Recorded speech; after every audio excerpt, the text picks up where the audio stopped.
So the talk is a little different than what's on the web. Like this actually, when I submitted the talk, it ended up morphing a lot as I approached this talk. So if you were confused a little bit, this is what the talk is. It's called Building a Real-Time Game Backend from Scratch.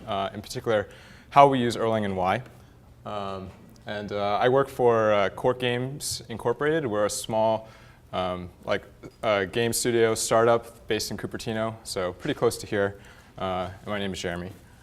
A little bit more about who I am. You can find me at Jeremy Young on GitHub. Some of you may know me by Binash Tarski on IRC. I hang around in Power Erlang and Power Erl Lounge a lot. Yeah, some of you are waving. Let's see. OK, so what are we doing at Cork Games?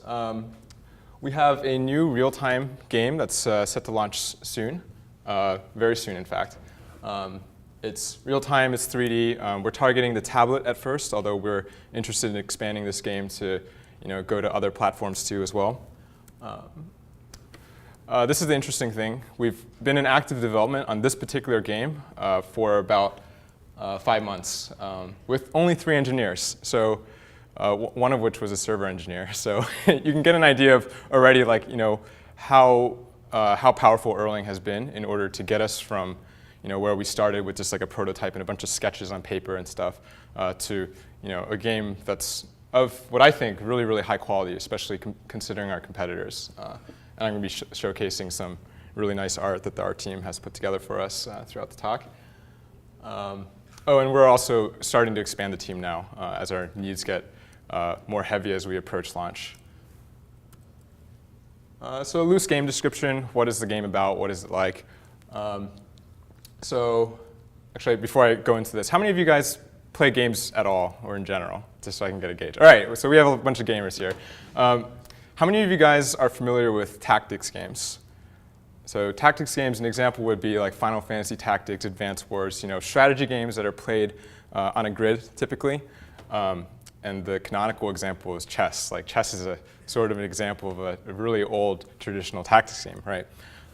So we put a twist on the tactics game, and the twist is that people are executing actions in real time. So that's an important thing to understand about our backend infrastructure. We're supporting people talking over persistent connection, sending actions simultaneously, and routing and doing all that kind of stuff. So what do players do? Players buy and upgrade units. There are going to be a lot of units. So there's a certain CMS aspect to the backend where we have to manage user accounts and manage user data. Then of their army, of the units that they have, they choose some of them and they enter the matchmaking pool and they get matched up with other people. And this is how they interact. They interact by talking to each other or through matchmaking or actually playing the game or something like that. And they interact directly with the server to make purchases, modifying their inventory, typical stuff that you would expect any game to require. So why am I giving this talk? Well, part of the reason is because game programmers, typically come from a certain culture of object-oriented programming, and Erlang is, slowly making inroads into the gaming industry. Just yesterday, I was talking to people, and now when I tell people that we're using Erlang, the response isn't like, "Oh, you're using Erlang and you're in games." That's weird. Usually, the response is now, "Oh, Erlang seems to be really taking off in games," or "I'm hearing that a lot more now." So part of this talk is to sort of help bridge that gap of understanding. The other reason, of course, is that Erlang plays very nicely with games for particular roles. Now, that's very important. This talk is not supposed to be Erlang is amazing, everyone should use it, because if you're listening to this talk or you're at home listening or you're here right now, chances are you already know a lot of that. But we're interested in talking about how to get started. Let's say you're at the very start and you're just I want to build this real-time system, blah, And if you already know this, one interesting thing that hopefully you'll take away from this talk if you're already very proficient at Erlang is just a different way of thinking about Erlang or a different way to help people who don't use Erlang or don't use functional programming understand what you're talking about and why this is potentially suitable for their application. So this is how the pitch normally goes. People say low latency, stateful, shared nothing, all this stuff. And people at this point, they usually sometimes roll their eyes, or if they're, they're a long-time C++ programmer, and you're like, yeah, I have all the performance I need in my C++ bag or my C bag. Like, why do I care about what it is that you have to offer? Or they just don't believe you. That's the other possibility, right? They were like, Erlang, I'm sure it's great. So I take the analogy a little further. I say, imagine that your real-time server applications are nails. And other programming languages are kind of like this. They give you a set of tools with which to build your application, right? And within there is a hammer, and that is the thing that they will use to, build these real-time server applications. Well, what is Erlang? I don't think Erlang is a loose collection of tools. I think Erlang is a nail gun. And again, like sometimes if a person is a skeptic like myself, they'll be like why? Like why in particular is that? Or they won't believe you, or they'll write you off. There are a few important things to understand about this analogy though, which is that there are many wrong ways to use a nail gun. So if I just tell somebody, or let's say we have a bunch of cavemen. These are the C programmers, right? I'm a C programmer, so I like C. And let's say the C programmers are like cavemen, and they all are really proficient with hammers and chisels, or they're Lisp programmers or whatever. If they're a Lisp programmer and you want them to hammer in nails, they'll probably take the hammer and chisel and build a nail gun, and then use the nail gun to hammer in things, right?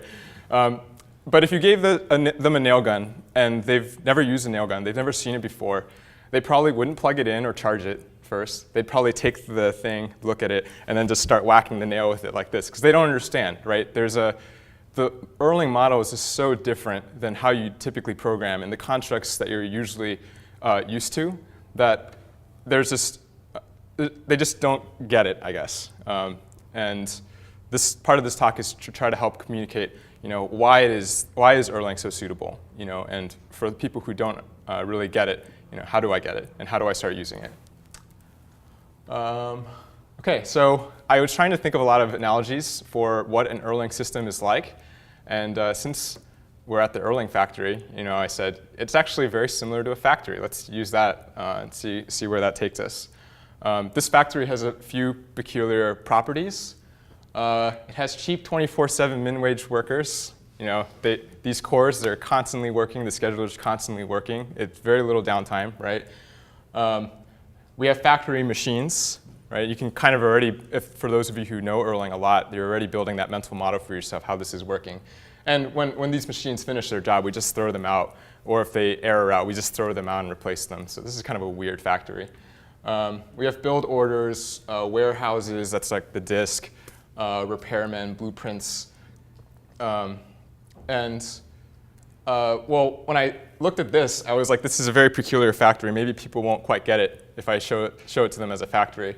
I think it's more like this, the Erlang sweatshop. So maybe after the talk, we will make a big petition. We should have the Erlang sweatshop 2014 next year. Yeah. Okay, so how does analogy work? Well, blueprints and instruction manuals, they're your code. That's how you describe how these running processes work, right? All these run loops and everything. They're used to start, create, and run these factory machines. And this is important. When I first started programming Erlang about a year ago, I didn't have that conceptual understanding of the difference between a module and a process, because all the examples out there, they typically have a very tight coupling between the two of them. So this is an important distinction to make. And the machines, of course, are the processes. They're the things that do work. And one property of this factory is it's super easy to create new ones. And when they finish, we just throw them out. Like they've done their job already. So these are disposable machines, I guess. They have conveyor belts, right? An example machine that you can think of is like the Quiznos, like sandwich creator. That's exactly what an Erlang process is. It's just waiting for you to put like ingredients on the bread and stuff, and it'll go in and it'll do something. In this case, heat it up, and then you get a sandwich on the other end. And it's sequential, so the conveyor belt really conveys that idea forward. Let's look at an example. We have this, because I'm a machine baby, function, which is just a receive block, right? And notice that within the receive block, when we send it hi, it calls a different module, so like a different blueprint, if you will, to execute functionality in a different module, and I've got the keys, baby. The difference here to get as machine is that this is stoppable. It's not an unstoppable machine. To continue the analogy even further, we have sweatshop floor space, right? We can't have as many machines as we want at any given point in time. We have repairmen. They fix your broken machines, and the way they fix them, this is why they're repairmen, is they just throw them out, create new ones. And the workers. Now, this is where it gets a little interesting, and people start losing the mental model or losing the grasp of how it is that Erlang works, right? So you have a scheduler, and all he does is he just runs around to the different machines, and he just flips switches, right? And the scheduler, like, these guys run around a lot, right? They're never focused on like one machine at a time. They don't wait for that machine to finish before they go on. So I think Verding gave a talk about how this worked, and some other people gave a talk about how this worked. But the scheduler, I think, is one of the things that really sets Erlang apart from other languages. And if you're just coding a project in Erlang for the first time without really understanding this, a lot of things can potentially go wrong in the way that you structure your code. So I think of them as hopped up sweatshop workers. They are really plagued with ADHD and all sorts of, they just can't concentrate on one thing at a time. But for Erlang, or for our applications, real-time like user-serving serving applications, this is exactly what we want. And I'll go into this a little bit more later. Of course we have power, right? The machines require power. Another thing, people who take their OS class or whatever in their computer science degree, they know that you can only power one machine per core at a time, right? And it's up to these workers to go around and just unplug and plug in power to designate where the work should go. And Erlang doesn't discriminate. Every machine is going to get the same weighting and how much wattage they get, I guess. And in Erlang's case, they get exactly 2,000 watts or 2,000 reductions, and then they unplug it and go to the next guy. Right? So given this analogy or this mental model, if I was to build a game backend from scratch, how would I start thinking about it, or how would I approach this problem? Well, obviously, the first thing we have to do is like specify what our requirements are. What is this thing actually trying to do, right? This is so far the same as any other application. And then it immediately becomes different than the C++ world or the Java world. Now we're trying to make sure if we had to imagine like our system and like there are different parts of the system, different work that needs to be done, I can think about how I would subdivide that work among actual people. If I had manual labor at my disposal and they had like pencil and paper and they could compute these things, how would I split up my job? And of course, this is how we split up things into like separate processes, separate machines. So we describe all these occupations. Now, again, very different from the normal case. We try to map with each occupation we have the OTP behavior that really describes what we're trying to do. Now, if we can't define an OTP behavior that makes sense, of course, we have to like write our own, right? Or not write our own OTP behavior, but write our own behavior in general. This is about like the kind of machine it is. Is this machine something that just sits around and replies to requests, in which case it's a gen server? Or does this machine have many, many states? Then it's an FSM, right? But after you do all this, it writes itself, essentially. And this is where I really found the expressive power of Erlang useful for us in getting the application out as quickly as we did. So I'm going to talk about our architecture. So what does the backend do? It does all the things you would expect. Now here's the interesting part. Some of you guys may leave at this point. But some of the game logic, the game simulation itself, is powered by a C# runtime. That's Mono running in Unix. Part of the reason why the logic is housed in a separate library is because we want that logic to be shared between the client and the server itself. Like we need that shared component in case the client actually needs to do something predictive within the game itself or run something in single player mode. So it really helps to have that shared DLL that can be accessed from both languages.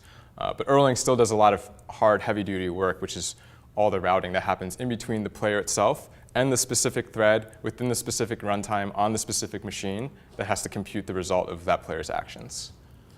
And of course, we have to see what's actually happening. So performance requirements. So unlike a website, when a user is interacting with a web page, right, and a user clicks on a link, the user is OK with waiting. Like, they're not OK with waiting too long, but they're a little bit more OK with waiting as opposed to if they were tapping a button on an iPad application. When I tap that button, the user doesn't have that cognitive understanding that this is not like a native application that isn't interacting with the server somewhere.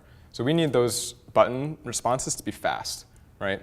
The other thing about a user playing a game is that typically they do all their actions, they do all their stuff, and then they're gone, right? All their actions are pretty clumped up throughout in like little short segments throughout the day if they log on multiple times in a day.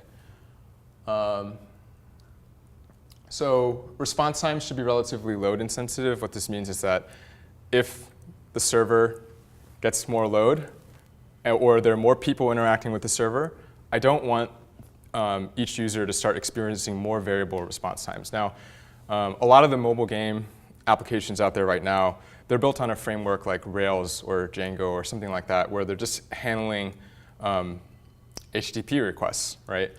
And what happens if a user has like a very, very hard to compute request for whatever reason? All the people behind him in that execution mode, they time out, right? Or they're stuck waiting a really, really long time because whatever thread was handling this queue just can't get rid of this guy fast enough. So we don't want that. We want every user to experience like a high quality connection. So this diagram here is like kind of the mother diagram to explain what is actually happening. So on the left over here, sorry, this isn't going to work. There's the light. This is like the iPad. We use Cowboy. So Cowboy will spawn a single process here, the WebSocket handler, and the client will communicate to the WebSocket handler using either text or binary.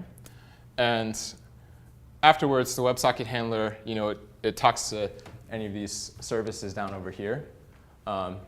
It modifies the state, stores it back in here. The service also persists the change to the database. And the stuff on the top, that stuff is the stuff that interacts with the game runtime itself.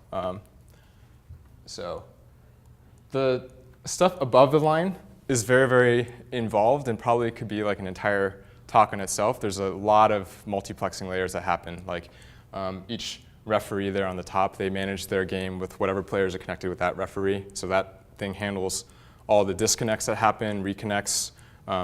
It buffers data that should be sent to a disconnected player, all this work.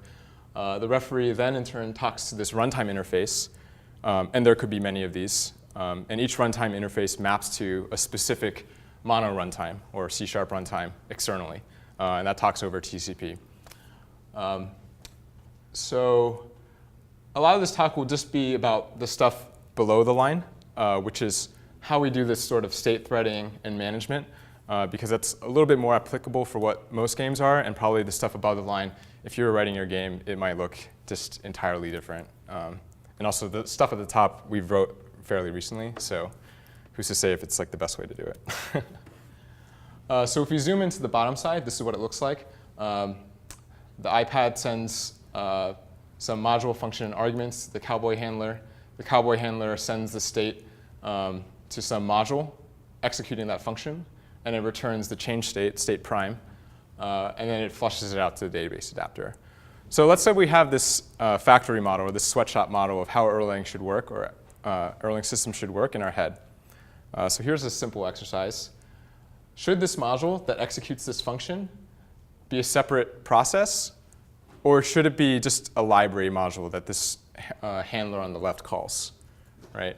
So this is an interesting question, and I think when I started programming with Erlang, I always hear, it's fast because it's asynchronous. It's fast because it's asynchronous. Everybody talks about deferring work or just everything is asynchronous. So part of me was like, oh yeah, I should just make this thing some separate process that will just take these requests and process them and then send back the reply.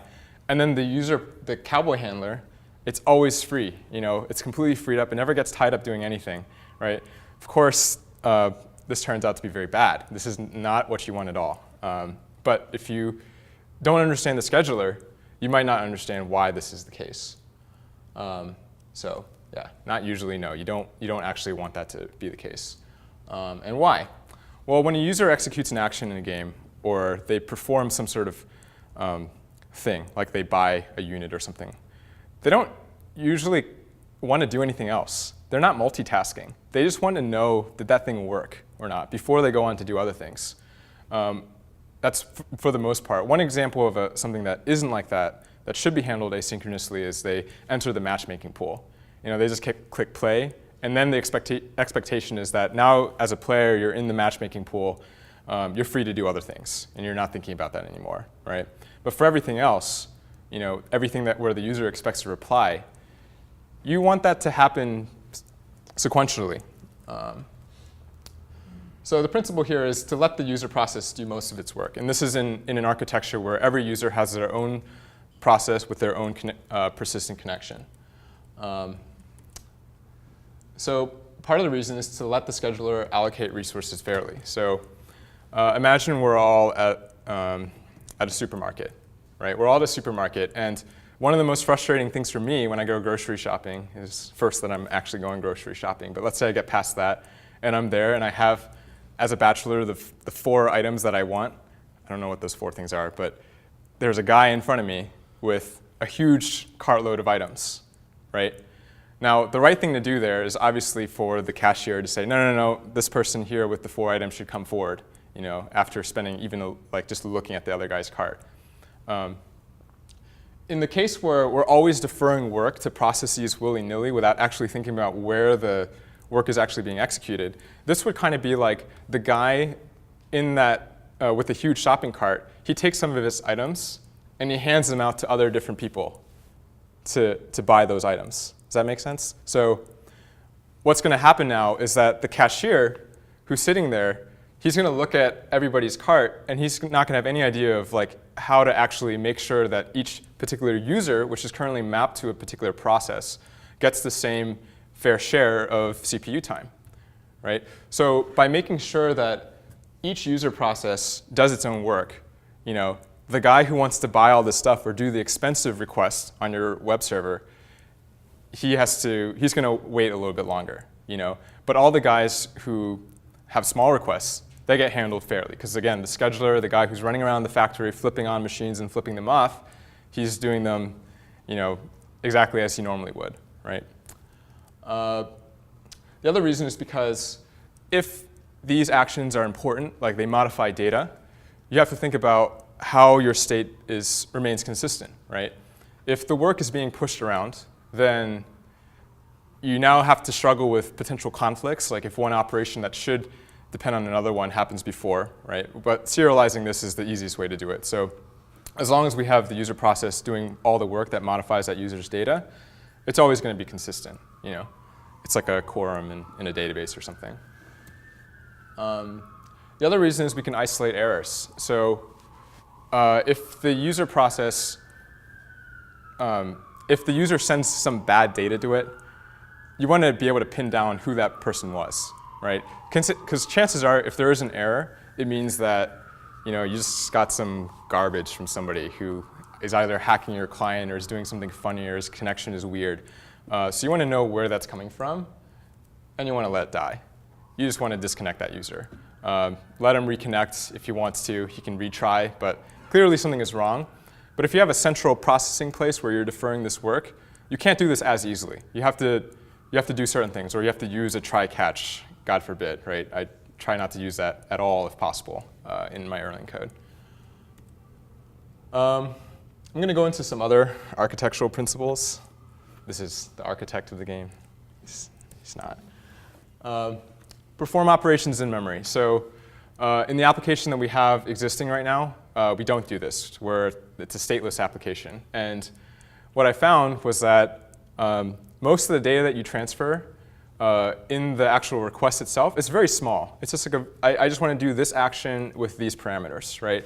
And then the return message is just, yes, you did it, right? Or no, you didn't do it. And most of the data was HTTP headers, you know. It's like kilobytes and kilobytes of HTTP headers, and you're just wasting bandwidth. You're wasting time parsing it. So this is where the persistent connection helps. And the other thing is that you don't want to have to keep on hitting the disk every single time, especially given that we know that the user is going to have all of his actions constrained within a certain amount of time. Instead of having this separate caching layer, just make your application stateful. Just have the state of that user in memory for the amount of time that he's connected. So we want to use sessions. We read once, write multiple times. I think this makes a lot of sense. There's no reason why I have to repeat the work of this user who's clearly doing actions, you know, very rapid fire right now, interacting with his application. I don't want to redo work. The other thing is when you perform operations in memory, if you've never written a stateful application before, things can get really messy. And there's a reason for that, right? The reason is because when you operate in memory and you need to persist to disk, you typically have to do everything twice almost. You can imagine if your data is very structured on the disk, or you have to go through some complex querying pattern to write that data, you also have to do something similar in order to write that in memory. So your code at the end of the day for each of these functions could just look horrible, like you're doing everything twice in every single function. So before you go out and run off and make your stateful application amazing, you know, make sure you think about how the transformation works between your in-memory representation and also what your representation is on disk. And if you can constrain that to a simple function or something that can like either compute some sort of difference or something that will then write the change set to disk, like that would be ideal, right? Okay, the next architectural principle, one dirty module to find them, to bind them, etc.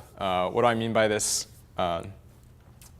Every single foreign dependency, if you can, try to make sure that there's a single entry point to interact with that foreign dependency. And there are a number of good reasons why this is. And like, you know, this is something that you'll get if you're a C++ programmer. When I construct an object that interacts with the database or something like that, I should send in the database adapter or the connection to the database in the constructor of that object. Because we want to be able to test our code, right? We want to make sure that we can write unit tests for these functions, even though they interact with some dirty source, like a database. But my unit tests should not interact with the database at all. The other reason is because it's easier to swap them out. Your database isn't working for you. You want to use a different database now. Well, you only have one place where you have to change like just a few functions, you know, and then you're done. Or in the case of interacting with the C# runtime, that's the other place we have a foreign dependency, right? Socket, like TCP isn't working for us. We need to switch to some other transport layer, or we want to use file descriptors now, or vice versa. You know, again, you only have one module you have to swap out or modify. So very, very powerful to do this. And once you do this, it's good to really take the time to actually mock out that library. Otherwise, like half the reason why you're doing it in the first place is a kind of loss. And this takes effort, unfortunately, but it's good practice. It's totally worth it. You should do it. In our case, we use mech to mock most of the Erlang modules. We also actually mock the client and the other endpoints too, and we do that using this WebSocket client that I wrote. Next principle is to homogenize your servers. So we try really hard when we wrote our application to not make a machine special, unless it really, really made sense for that machine to be special. And it's pretty easy to go down and be like, oh yeah, we're going to have this machine, which will talk to this machine, yada, yada, yada, yada, yada. And what happens is that you get into these situations where in order for this machine to start, I need this machine running, and then for this machine to run, I have this and that. And this dependency tree becomes a deployment nightmare. And I'm a developer. Well, I do a lot of DevOps too, or sysadmin stuff, but it's not what I really want to spend my time thinking about. So if you don't need this kind of like topology, just don't do it. In our case, we run Cowboy to spawn all these connections, and we just run this same Erlang release on every single machine. And right now, except for the database layer, all the machines look the same. So scaling horizontally, this cinch. You just run a simple script with Ansible or Fabric or Chef or Puppet or whatever your favorite thing is, and you're done. It's also, it's also very easy to set up on a new developer's machines. Like, these are the things that developers don't really think about. Like, how do I scale my team? Or how do I make it easy for a client engineer to set up the stack if you wanted to interact with it, right? We have to think about these things, because those are the things that will really slow us down in the long run. We also do this, minimize cap in Murphy's Law exposure. So cap, for those of you who don't know, it's just the theorem that says you can only have 2 of the 3, consistency, availability, and partition tolerance in a distributed system. So we try not to make things distributed if we can help it, right? Because if it doesn't need to be distributed, you're not subject to these constraints. Otherwise, you have to start thinking, what am I sacrificing here? Am I sacrificing the availability of some component to a certain subset of users in the presence of a net split or whatever, right? I don't want to have to deal with that if I don't have to. Murphy's Law, something's going to go wrong with your setup, simplify it as much as possible. Coordination is hard, we know this. Another point, Erlang supports hot swapping. For those of you who don't know, that's just where I can take a running production machine and swap code with it. And I think we should use it, especially if you're in the business of writing stateful applications where your users are actually physically connected to your machines at a given time. I read a bunch of, there are a few articles, I think, that are like, yeah, it's like Erlang's hot swapping is a pain or whatever. I don't think so, actually. I think it's very doable. It is a sloth of documentation, but there are tools out there like rebar that make this a bit easier. And once you do set it up and have the pipeline running, changing code, which is a better experience for your users in general, especially if they're playing a game right now, they don't want to be disconnected randomly, right? Just do it.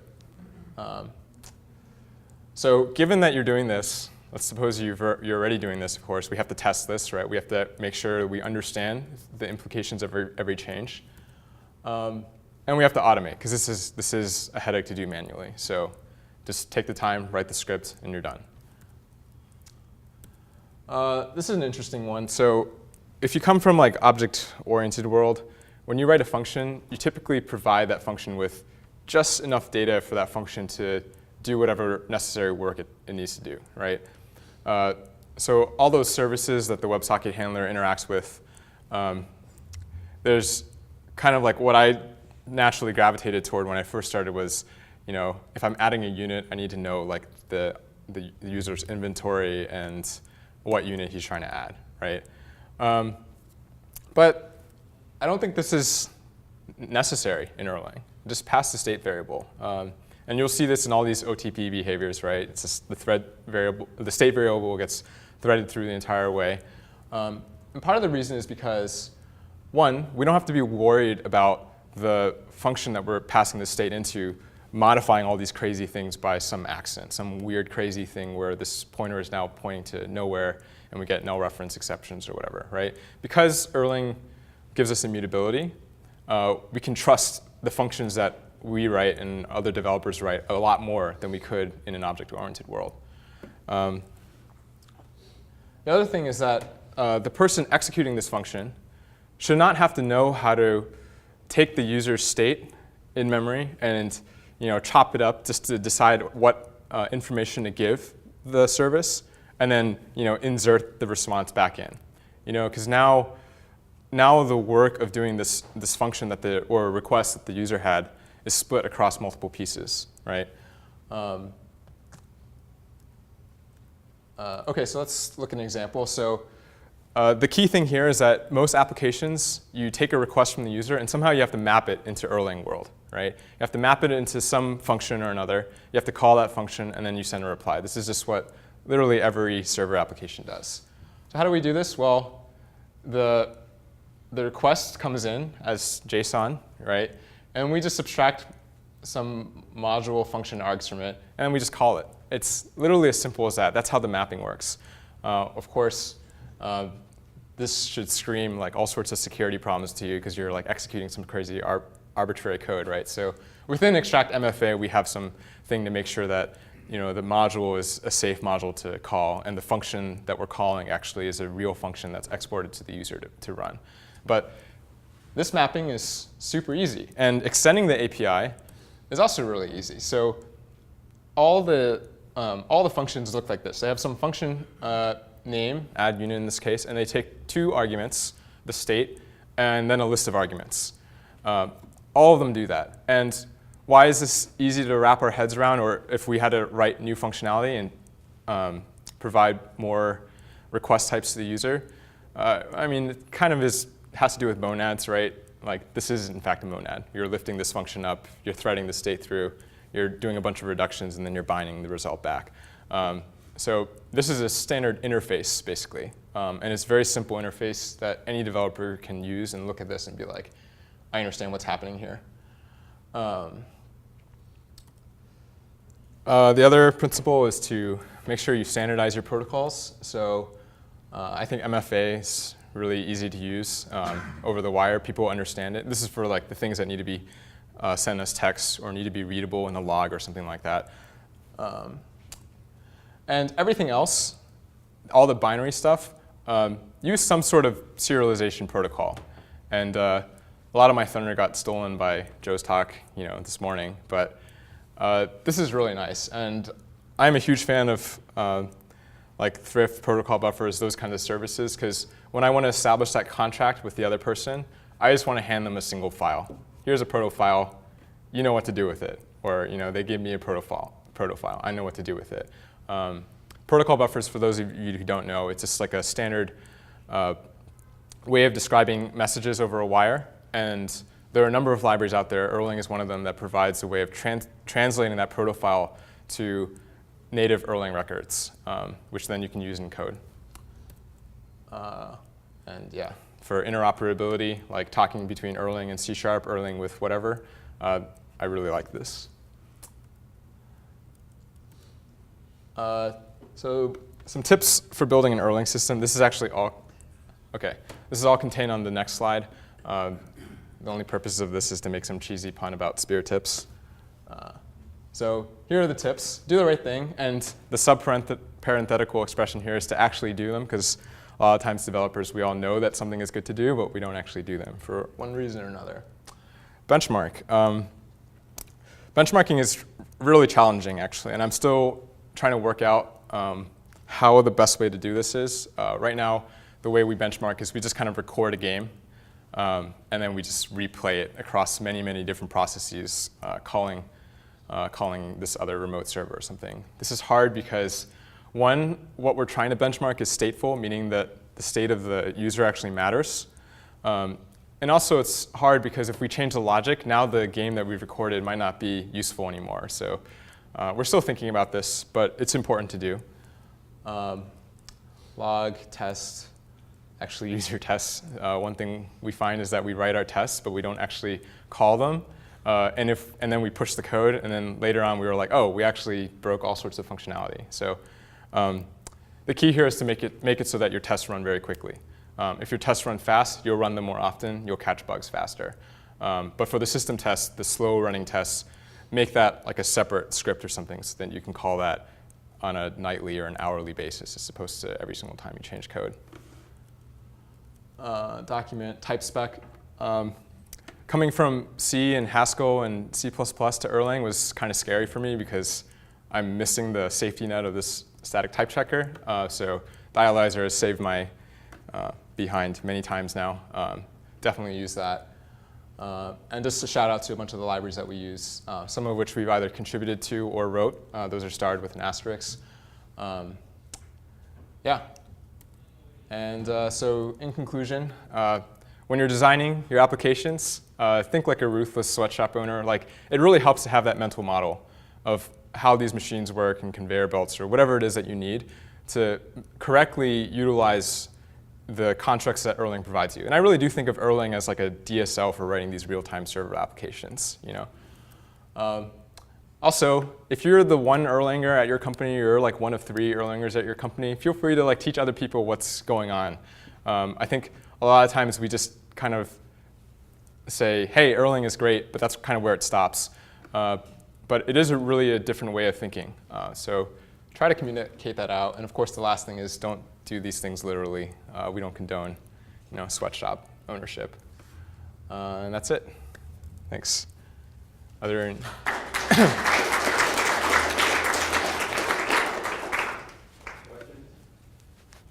yeah. You mentioned hot code upgrades. Mm-hmm. My question is, you also mentioned that your servers have in-memory representation of data. Yep. So what happens if the code that you're trying to hot upgrade changes the way you interpret that in-memory representation that you want to play alone? Yep, you have to learn how to use the code upgrade function, right? So those kind of changes aren't taken very lightly, obviously. That's why test is, very strongly emphasized there, because you are playing with fire in a sense, right? For the most part, when we're utilizing hot code upgrades or something, that's to like fix something that's broken. One way you could do it is just to, if they're not in a game, right, and you're not changing like game functionality, then you can just kick the user if you want, right? If they're already in a game, you saw that it's talking to like one version of the game runtime, right? We can actually let those games finish and then drain that particular runtime and spin up a new runtime with the new version, so that new people entering in the game talk to the new runtime. So that way you can kind of like tie over the problems a little bit better. But yes, you do have to think about it. But for us, I think it's worth it because, the user is really the most important thing at the end of the day. Yeah, thanks.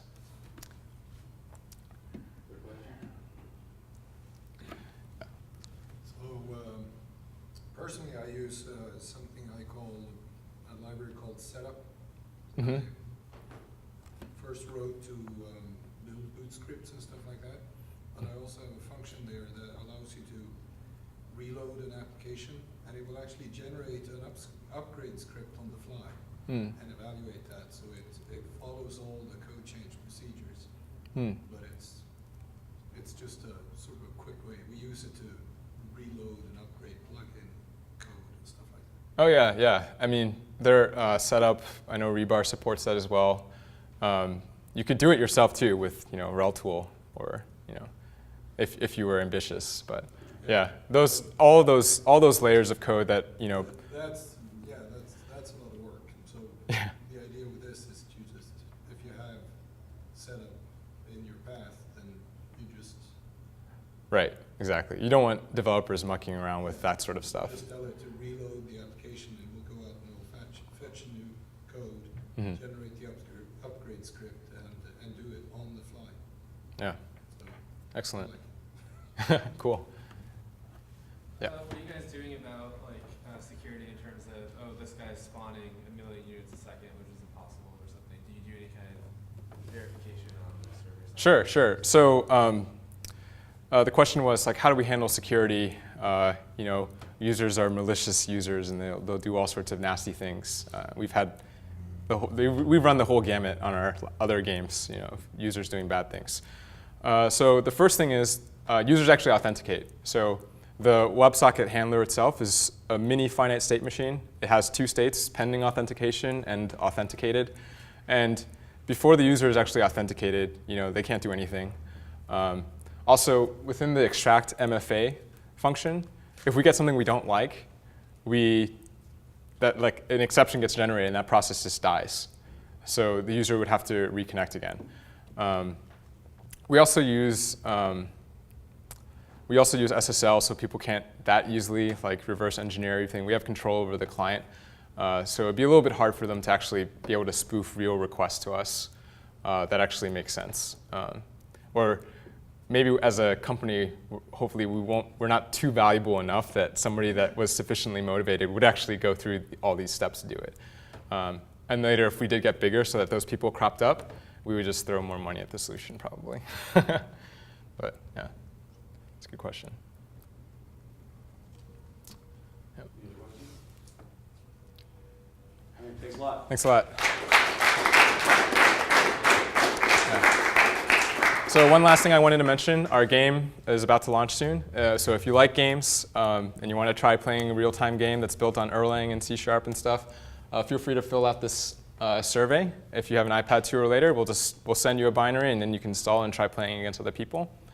And of course, we're hiring. Like, the talk would be a miss without that point. So if you're interested in working on Erlang or you're working on games in general, feel free to email me or talk to me.